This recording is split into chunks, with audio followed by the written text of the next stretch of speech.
그럼에도 불구하고 라고 지을 수 있을지 않나라는 그런 생각을 갖게 됩니다. 오늘 말씀을 통해서 우리는 하나님의 택하심이라고 하는 그런 놀라운 은혜를 우리가 오늘 말씀을 통해서 우리가 발견하게 되는 건데요. 왜 오늘 말씀이 하나님의 택하심과 연결되어 있냐라고 하는 사실은 실은 이 야곱의 이 가정이 얼마나 이렇게 시기 질투 그리고 미움과 또 경쟁이 가득한 가정으로 시작했는가라고 하는 사실을 이제 오늘 말씀을 통해서 우리가 볼 수 있기 때문에 이제 그렇거든요. 어제의 말씀과 이제 오늘 말씀은 이스라엘의 12지파가 어떻게 시작됐는가라고 하는 것을 이제 보여주는 성경의 아주 중요한 이제 대목입니다. 12지파 그러면은 이스라엘의 실은 뿌리가 되고 또 이스라엘을 세운 인물들이잖아요. 그런데 우리가 그런 선입견을 보고 이 이스라엘의 12지파의 이 시작을 보면 너무 이제 실망스러운 겁니다. 이 12지파가 태어나게 된 그러한 배경이 두 언니와 동생 자매가 한 남자를 두고 서로 사랑 남편 쟁탈전에 벌리는 이러한 제 대목을 오늘 말씀을 통해서 우리가 보게 되는 거거든요. 서로 남편의 사랑받고자 서로가 경쟁하고 시기하고 미워하고 질투하는 이런 과정에서 이제 12명의 자녀가 태어났음을 이제 오늘 성경이 말하고 있는 거죠. 더구나 이제 이 두 자매에게는 또 2명의 각각의 몸종이 있어가지고 또 그 몸종도 자기가 사랑하는 남편에게 아내로 줄 수밖에 없었던, 서로가 많은 자식을 낳아서 남편의 사랑받고자 그래서 서로 이렇게 경쟁하게 되는 이런 참 가슴 아픈 이러한 얘기가 실은 이스라엘의 출발점이었다라고 하는 사실입니다. 어찌 보면은 이게 이스라엘의 시작인가라고 생각될 정도로 말이죠. 어찌 보면은 이 가정의 이제 아픔이 남의 아픔처럼 들려지지 않는 그러한 가슴 절절한 그런 아픔을 오늘 성경을 읽으면서 느끼게 되는 이제 대목인 거죠.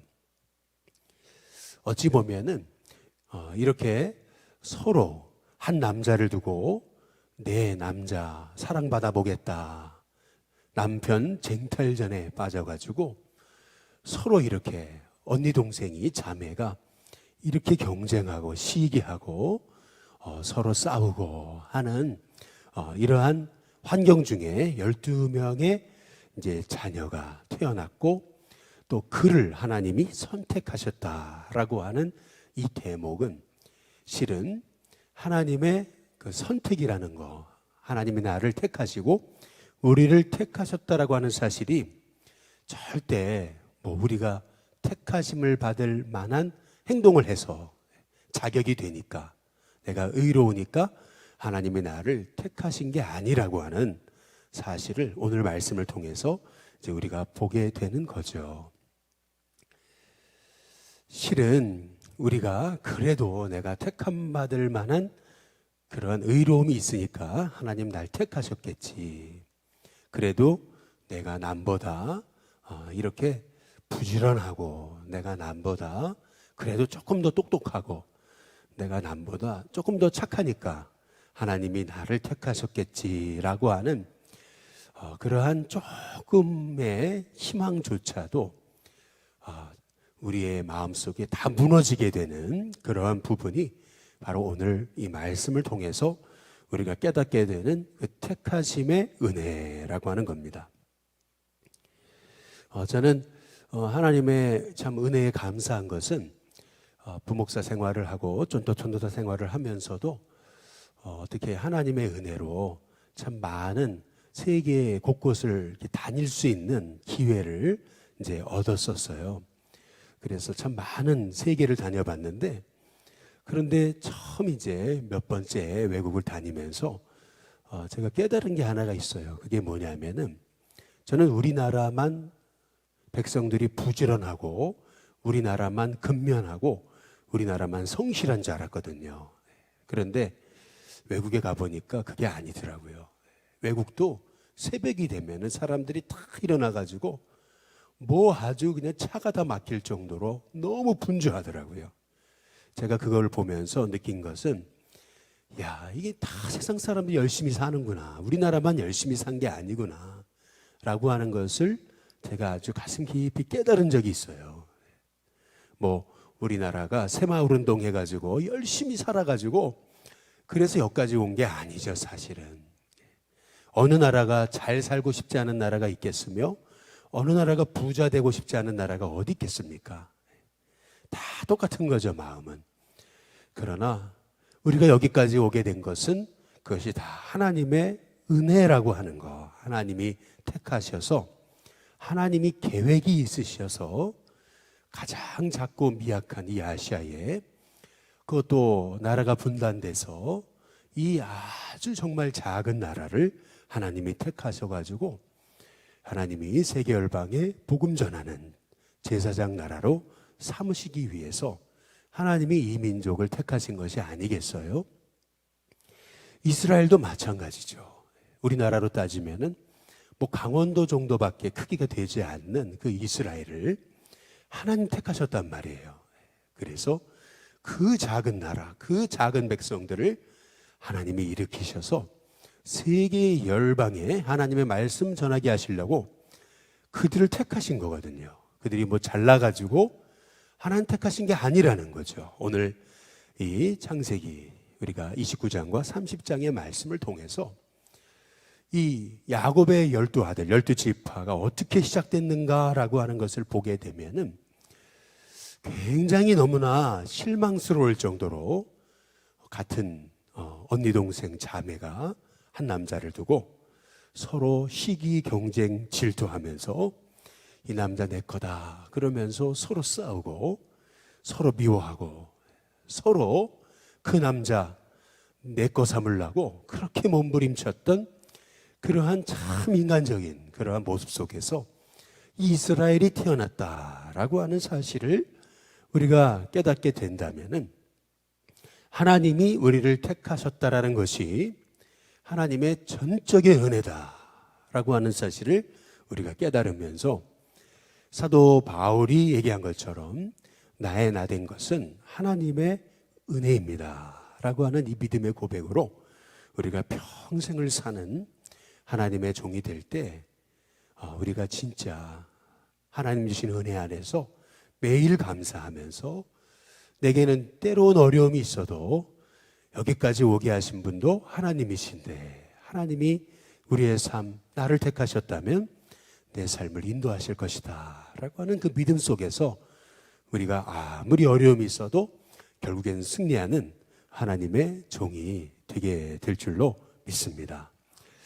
언제나 우리가 이렇게 나의 나 된 것은 하나님의 은혜입니다 라고 하는 이 믿음의 고백을 가지고 사는 것이 우리에게 너무 필요해요. 왜냐하면은 오늘 여기 말씀에 보면은 참 아이러니한 게 있잖아요. 근데 그게 뭐냐면은 사랑 못 받는 아내는 자식을 너무 잘 낳고 사랑받는 아내는 자식을 못 낳아요. 참 이상하죠. 얼마나 이 라헬이 남편 사랑은 엄청 받았는데 자식을 못 낳잖아요. 그래가지고 오늘 여기 30장 여기 1절에 보면 라헬이 자기가 야곱에게서 아들을 낳지 못함을 보고 그의 언니를 시기하여 야곱에게 이르되 내게 자식을 낳게 하라. 그렇지 않으면 내가 죽어버리겠다 이제 이렇게 얘기를 하잖아요. 그러니까 오늘 2절에 야곱이 라헬에게 화를 냅니다. 그대를 임신하지 못하게 하시는 분은 하나님이 아니시냐. 내가 어떻게 하나님을 대신하겠느냐. 이제 그런 서로의 그 대화가 오고 가는 것을 이제 볼 수 있지 않아요. 결국에 3절에 보면은 라헬이 내 여종 비라에게로 들어가라 이제 이렇게 되는 겁니다. 그가 아들을 낳으면 내 무릎에 들 거다. 그러면 나도 그로 말미암아 자식을 얻겠다. 오죽했으면은요, 그렇게 남편에게 사랑받았던 아내가 자기 몸종을 남편에게 주겠냐는 거죠. 그것이 출발점이 돼서 결국에는 레아도 말이에요. 또 자기 몸종을 남편에게 주잖아요. 그래서 본의 아니게 야곱에게는 4명의 아내가 생겨지게 되는 거예요. 참 어찌 보면은 이걸 이렇게 표현해도 되는지 모르겠는데 하나님 공평하시죠. 하나님은 한 사람에게 다 주지 않으세요. 어떤 사람이 너무 공부 잘하고 똑똑하면은요, 또 그 사람에게 부족한 게 있더라고요. 뭐 예를 들자면 너무 똑똑하면은 뭐 옆에 이렇게 사람들과의 관계 속에서 조금 소홀하든지, 그러니까 사람이 하나님이 보니까 다 주지 않으시더라고요. 제가 미국에서 목회할 때 저희 교회는 미국의 그 보건연구원 NIH라고 하는 그 미국의 그 모든 아주 뭐 소위 암 같은 그 의학 그런 것들을 발견하고 개발하는 그러한 연구소에서 활동하는 교인들이 굉장히 많았습니다. 다들 뭐 서울대 출신에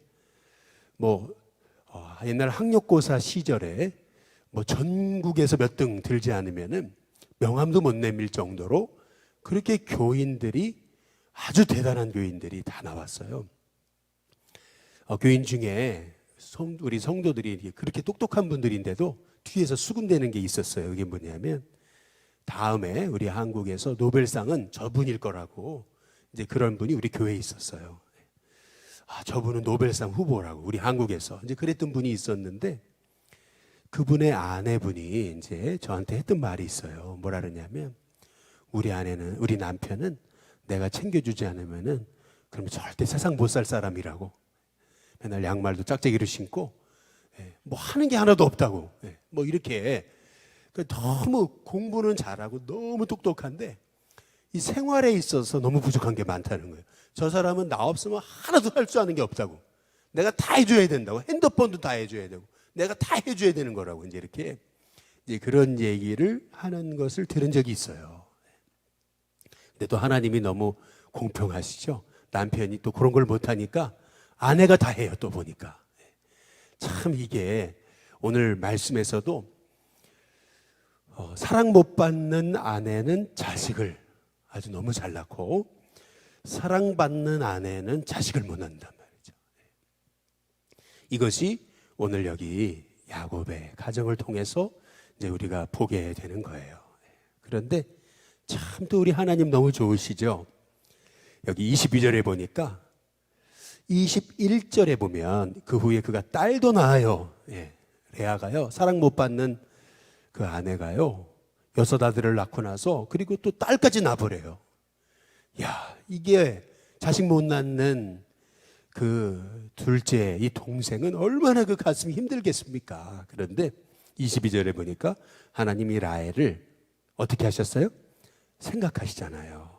하나님이 그의 소원을 들으시고 그의 태를 여시죠. 그가 임신하여 아들을 낳았어요. 이르되 하나님이 내 부끄러움을 씻으셨도다 하고서 그 이름을 뭐라 그럽니까? 요셉이라 그러죠.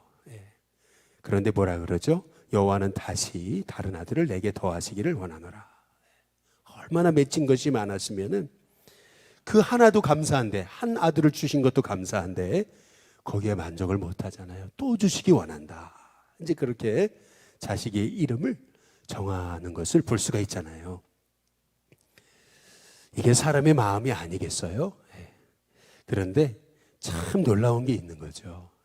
우리가 우리 인생 내 뜻대로 안 된다고 우리가 낙심할 필요가 없어요. 하나님은 저와 여러분을 생각하고 계시는 줄로 믿습니다. 하나님 여러분 생각하고 계세요. 이 레아가 자식을 그렇게 낳고 또 몸종들이 자식을 낳고 하는 과정을 보면서 라헬의 마음이 얼마나 힘들었을까요? 얼굴이 타들어갔겠죠. 얼마나 그 심령에 남몰래 흘린 눈물이 많았겠습니까? 결국에서는 하나님은 라헬을 생각하셨다라는 이 말씀이 이게 얼마나 이게 너무나 위로가 되는 말씀인지 모르는 거죠. 남편의 사랑받으면 뭐예요? 그렇게 자식을 낳고 싶은데 자식이 없는데 말이죠. 그런데 놀랍죠? 하나님이 라헬을 생각하시잖아요. 하나님은 저와 여러분을 생각하시는 줄 믿으시기를 주님의 이름으로 축복합니다. 더구나 놀랍잖아요. 이 라헬이 낳은 그 한 명의 아들, 이제 훗날 또 낳겠지만 한 명의 아들, 그 아들이 그 가정, 야곱의 무너진 관계를 회복시키는 회복의 도구, 치유의 도구가 될지 누가 알았겠어요? 더구나 가문을 살리고 훗날에는 애굽까지 살리고, 그래서 온 세상의 구세주라고 하는 사브낫 바네아라고 하는 그런 엄청난 이름을 얻을 정도로 그렇게 하나님이 쓰셔서 이스라엘이라는 민족을 일으키는 위대한 인물이 요셉이 되리라고 누가 생각했겠냐는 거죠. 그래서 우리의 인생이요, 뜻대로 안 돼도 너무 낙심할 필요가 없어요. 우리의 마음대로 계획대로 안 된다고 우리가 너무 그렇게 조급할 필요 없고, 하나님이 라헬을 생각하시잖아요. 마찬가지로 저와 여러분이 힘들고 어려운 일 생겨서 뜻대로 되지 않고 매일 남몰래 눈물 흘리는 가슴 아픈 일이 있어도 하나님은 나를 생각하신다라고 하는 그 믿음으로 사시기를 주님의 이름으로 축복합니다. 이 한 아들, 열 아들 부럽지 않은 거죠. 이 한 아들을 요셉을 통해서 하나님이 위대한 일을 이루시는데, 라헬이요 요셉을 길렀습니까? 라헬이 요셉을 애굽에 보내가지고 유학시켰습니까? 라헬이 요셉을요 나중에 애굽에 총리시키려고 미리 훈련시켰습니까? 그거 아니잖아요. 하나님 다 아시잖아요. 뿐만 아니라 요셉을 통해서 하나님이 그 가정에 깨어진 관계를 다 회복시키시잖아요. 이거 생각하면은요, 우리가 오늘 여기 하나님이 택하셨다라고 하는 이 비밀, 나를 택하시고 우리 가정을 택하시고 또 우리 자녀를 택하셨다라는 것이, 이것이 하나님의 은혜구나라고 하는 사실을 우리가 깨닫고 감사할 수 있다면은요, 라헬은 그렇게 하나님의 은혜를 이제 입었잖아요. 그러나 또 다른 아들을 주시기 원한다, 이제 이렇게. 사실 이게 우리의 마음이거든요. 우리의 마음에 실은 맺힌 아픔과 한이 있기 때문에 더 하는 게 우리 인생인 거죠. 그러나 하나님의 그 은혜, 택하심의 은혜를 생각한다면은 하나님이 내 삶에 여기까지 인도하신 것이 하나님의 은혜다라는 믿음을 가지고, 주신 분도 하나님이시고 나에게 이러한 직분 주신 분도 하나님이시고 나를 택한 분도 하나님이시고 여기까지 오게 하신 분도 하나님이시다라고 하는 믿음을 가지고, 하나님이 날 택하셨다, 그것이 은혜입니다. 그래서 하나님, 나의 나 된 것은 주님의 은혜로 제가 고백하며 삽니다. 그 믿음으로 살아갈 때 저와 여러분의 인생을 하나님께서 생각지 못하게 요셉을 쓰신 것처럼 또한 여러분의 가정과 자녀를 쓰시는 은혜가 있게 하실 줄로 믿습니다. 우리 함께 찬송가 310장 우리 함께 찬양 부르겠습니다. 찬송가 310장입니다.